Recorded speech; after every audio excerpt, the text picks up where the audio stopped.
Assalamualaikum warahmatullahi wabarakatuh. Pada kesempatan kali ini saya akan bercerita tentang ibunda Nabi Isa alaihissalam, yang biasa kita kenal sebagai Siti Maryam. Siti Maryam termasuk salah satu tokoh yang dihormati dalam Islam.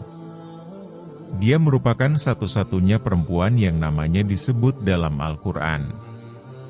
Namanya juga dijadikan nama surah ke-19. Surah ketiga dinamai Ali Imran, yaitu keluarga Imran yang merupakan keluarga dari Siti Maryam.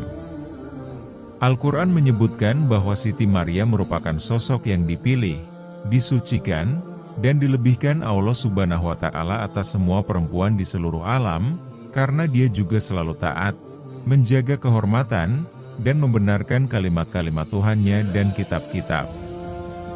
Dia dan Nabi Isa alaihissalam juga disebut sebagai bukti kebesaran Allah Subhanahu wa Ta'ala.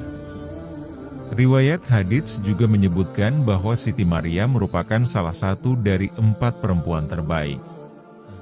3 yang lain adalah Asya ibu angkat Musa, Hadijah binti Huwailid, dan Fatimah binti Muhammad. Al-Quran juga memberikan peringatan keras kepada pihak yang mengangkat Siti Maryam sampai derajat ketuhanan. Terkait permasalahan ini, tidak ada ajaran Kristen arus utama yang menyatakan keilahian Siti Maryam. Meski demikian, sebagian aliran Kristen terutamanya Protestan memandang bahwa penghormatan pada Siti Maryam yang dilakukan aliran Kristen yang lain terutamanya Katolik sudah masuk bentuk penyembahan dan penuhanan. Sebagian ulama juga menyatakan bahwa Siti Maryam adalah seorang nabiah atau bisa disebut dengan nabi perempuan. Terkait masalah ini, para ulama sepakat bahwa semua rasul adalah laki-laki. Untuk jenjang kenabian, mayoritas juga berpendapat bahwa semua nabi juga laki-laki, tetapi sebagian ulama lain menyatakan bahwa ada perempuan yang menjadi nabiah atau nabi perempuan. Ibnu Hajar menyampaikan dari Al-Asy'ari bahwa ada beberapa wanita yang diangkat jadi nabi, salah satunya adalah Siti Maryam. Dalam surah Al-Anbiya, Siti Maryam juga disebutkan dan dirangkaikan dengan para nabi. Siti Maryam adalah seorang Bani Israel. Baik Al-Quran maupun Alkitab tidak menerangkan secara jelas mengenai asal sukunya, dan ada perbedaan pendapat mengenai masalah ini. Sebagian pendapat menyebutkan bahwa Siti Maryam adalah keturunan Daud yang berasal dari suku Yehuda, suku yang menurunkan para raja. Pihak lain berpendapat bahwa Siti Maryam adalah keturunan Harun yang merupakan suku Lewi, suku yang menurunkan para imam atau pemuka agama Bani Israel. Sebagai catatan, penentuan asal suku seseorang didasari atas silsilahnya dari garis ayah. Al-Quran menyebutkan bahwa ayah Siti Maryam adalah Imran. Ja'far Asy-Syadiq menyatakan bahwa Imran adalah seorang nabi. Ada beberapa pendapat di kalangan umat Kristen tentang orang tua dan asal suku Siti Maryam. Injil Yakobus, bukan bagian resmi dari Alkitab, menyebutkan bahwa nama ayah Siti Maryam adalah Yoahim. Meski Alkitab mengakui kelahiran Nabi Isa alaihissalam dari Siti Maryam yang perawan, 2 silsilahnya dalam Alkitab menyambungkan dirinya dengan Yusuf, tunangan Siti Maryam. Terdapat perbedaan signifikan di antara kedua silsilah ini. Ada yang menyebutkan bahwa silsilah Nabi Isa alaihissalam dalam Injil Lukas merupakan silsilah dari pihak ibu, sehingga sosok yang bernama Heli atau Eli yang disebutkan dalam silsilah tersebut adalah ayah kandung Siti Maryam. Bila mengacu pendapat ini, maka Siti Maryam adalah keturunan Nathan bin Daud. Ada juga pendapat minoritas bahwa silsilah Nabi Isa alaihissalam dalam Injil Matius yang merupakan silsilah Siti Maryam. Bila mengacu pendapat ini, maka Siti Maryam adalah keturunan Sulaiman bin Daud. Sebagian ulama muslim terdahulu, seperti Muhammad bin Ishaq dan Abul Qasim bin Asakir juga menyebutkan silsilah Siti Maryam. Kedua silsilah tersebut dimulai dari Imran dan berujung pada Sulaiman bin Daud, tapi ada perbedaan nama dan jumlah orang di antara kedua versi ini. Meski tidak ada keterangan yang jelas mengenai kaitan antara Siti Maryam dan Nabi Daud alaihissalam, ada indikasi dalam Al-Quran dan Alkitab bahwa Siti Maryam memiliki darah suku Lewi. Alkitab menyebutkan bahwa Nabi Zakaria dan istrinya, Elisheba, adalah keturunan Nabi Harun dari suku Lewi dan disebutkan bahwa Siti Maryam adalah kerabat Elisheba. Dari ayat ini, sebagian cendekiawan Alkitab menyatakan bahwa Siti Maryam adalah seorang suku Lewi, atau setidaknya separuh Lewi. Al-Quran menyebutkan Siti Maryam sebagai saudari Harun. Lantaran kata saudari bisa digunakan untuk merujuk pada hubungan kekerabatan dan keturunan yang lebih jauh dan luas. Beberapa cendekiawan Muslim seperti Yusuf Ali dan Muhammad Asad berpendapat bahwa Siti Maryam berasal dari suku Lewi. Nama Siti Maryam disebutkan dalam Al-Quran sebanyak 34 kali, menjadikannya sebagai satu-satunya perempuan yang namanya disebutkan dalam Al-Quran dan manusia yang namanya disebutkan terbanyak keempat. Dia juga satu-satunya perempuan yang namanya dijadikan nama surah dalam Al-Quran. Al-Quran menyebutkan bahwa istri Imran bernazar anak yang dikandungnya akan menjadi abdi Allah Subhanahu wa Ta'ala. Dia melahirkan anak perempuan yang dinamai Siti Maryam. Nabi Zakaria kemudian menjadi wali dan pemelihara Siti Maryam. Para ulama memberikan keterangan tambahan terkait ayat tersebut. Disebutkan bahwa Imran dan istrinya, bernama Hannah dalam sebagian tradisi, sudah berusia lanjut. Saat melihat burung yang memberi makan anaknya, dia berkeinginan memiliki anak dan berdoa pada Allah Subhanahu wa Ta'ala agar mengabulkan permohonannya. Hannah kemudian mengandung dan dia menazarkan anaknya untuk menjadi abdi di Baitul Maqdis. Namun saat melahirkan, ternyata dia melahirkan anak perempuan, padahal hanya anak laki-laki yang bisa menjadi abdi. Namun Allah Subhanahu wa Ta'ala menerima nazar Hannah dan dia menamai anaknya Siti Maryam. Ja'far Asy-Syadiq memberikan keterangan bahwa Allah Subhanahu wa Ta'ala mewahyukan pada Imran bahwa dia akan dikaruniai keturunan laki-laki yang dapat menyembuhkan orang buta dan membangkitkan orang mati dengan izin Allah Subhanahu wa Ta'ala. Saat Imran mengabarkan hal tersebut, Hannah mengira bahwa bayi yang dikandungnya adalah laki-laki sehingga dia menazarkan bayi tersebut untuk menjadi abdi di Baitul Maqdis. Saat ternyata melahirkan anak perempuan, Hannah berkata, "Ya Rob, aku telah melahirkan anak perempuan."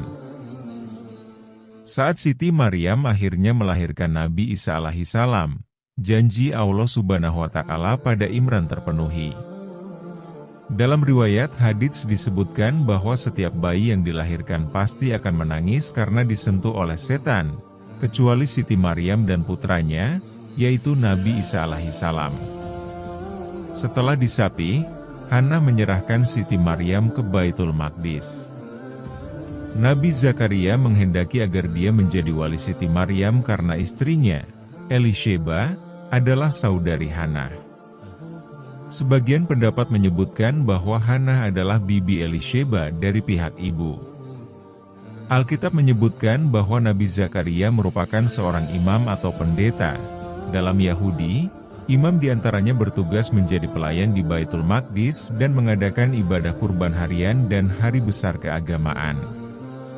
Para imam yang lain juga menginginkan hak asuh atas Siti Maryam sehingga diadakanlah undian. Nabi Zakaria dan para imam yang lain mengumpulkan pena mereka masing-masing di sebuah wadah, kemudian menyuruh seorang anak kecil mengambil salah satu pena. Ternyata pena Nabi Zakaria yang diambil. Namun masih ada ketidakpuasan sehingga diadakan undian ulang dengan melemparkan pena mereka ke sungai. Pemilik dari pena yang tidak terbawa arus sungai akan menjadi pengasuh Siti Maryam. Setelah pena mereka dilemparkan, semua pena hanyut kecuali pena milik Nabi Zakaria. Masih ada ketidakpuasan dan diadakan undian ulang. Pemilik dari pena yang terbawa arus sungai akan menjadi pengasuh Siti Maryam. Setelah pena mereka dilemparkan, hanya pena Nabi Zakaria yang hanyut. Nabi Zakaria kemudian ditetapkan sebagai wali Siti Maryam. Al-Quran menyebutkan bahwa saat mengunjungi Siti Maryam di ruang khusus ibadahnya, Nabi Zakaria melihat makanan. Saat ditanya asal makanan ini, Siti Maryam menjawab bahwa itu dari Allah Subhanahu wa Ta'ala. Kemudian Nabi Zakaria berdoa agar juga dikaruniai keturunan. Setelahnya, Allah Subhanahu wa Ta'ala mengabulkan doa Nabi Zakaria dan Elisheba mengandung seorang putra yang bernama Yahya atau Nabi Yahya alaihissalam. Para ulama menjelaskan bahwa Siti Maryam mendapatkan buah-buahan yang bukan musimnya sebagai bentuk mukjizat. Nabi Zakaria yang melihat kesalehan Siti Maryam dan karunia Allah yang dikaruniakan padanya menjadi ingin memiliki keturunan sendiri, agar anak tersebut bisa menjadi penerus spiritualnya dan melanjutkan tugasnya membimbing kaum Bani Israel. Al-Quran dan keterangan para ulama menyebutkan bahwa Siti Maryam keluar dari Baitul Maqdis ketika haid atau ada keperluan. Saat Siti Maryam mengasingkan diri dari keluarganya ke sebelah timur, seorang laki-laki mendatanginya. Siti Maryam yang sangat menjaga diri dari lelaki asing kemudian mengatakan, sungguh, aku berlindung kepada Tuhan yang Maha Pengasih terhadapmu, jika engkau orang yang bertakwa. Laki-laki yang ternyata adalah jelmaan malaikat Jibril tersebut mengabarkan bahwa Siti Maryam akan memiliki seorang putra. Siti Maryam pun terheran-heran lantaran dia belum bersuami, juga menyatakan bahwa dirinya bukan pezina. Malaikat Jibril menyebutkan bahwa hal itu mudah bagi Allah Subhanahu wa Ta'ala dan sudah menjadi ketetapannya. Al-Quran menjelaskan bahwa saat merasa sakit karena melahirkan, Siti Maryam bersandar pada pohon kurma dan berucap, "Wahai, betapa baiknya aku mati sebelum ini, dan aku menjadi seorang yang tidak diperhatikan dan dilupakan." Kemudian ada yang menyeru Siti Maryam dari tempat yang rendah, mengatakan agar dia tidak bersedih dan Allah Subhanahu wa Ta'ala telah menjadikan anak sungai mengalir di bawahnya. Siti Maryam pun juga diminta menggoyang-goyangkan pangkal pohon kurma supaya buah kurma akan jatuh pada Siti Maryam. Siti Maryam juga diperintahkan untuk tidak berbicara pada siapapun pada hari ini. Terkait sosok yang menyeru Siti Maryam, sebagian penafsir menyebutkan bahwa dia adalah malaikat Jibril, sedangkan tafsiran lain menyebutkan bahwa dia adalah Nabi Isa alaihissalam. Diterangkan dalam Al-Quran bahwa saat Siti Maryam kembali dengan menggendong Nabi Isa alaihissalam, kaumnya mencelanya, menyatakan bahwa dia telah melakukan sesuatu yang sangat mungkar. Mereka juga menyatakan, "Hai saudari Harun, ayahmu bukanlah seorang yang buruk perangai dan ibumu bukan seorang pezina." Namun Siti Maryam tidak menjawab cercaan mereka dan memberi isyarat pada bayinya. Kaumnya terheran-heran karena diminta bicara dengan seorang bayi.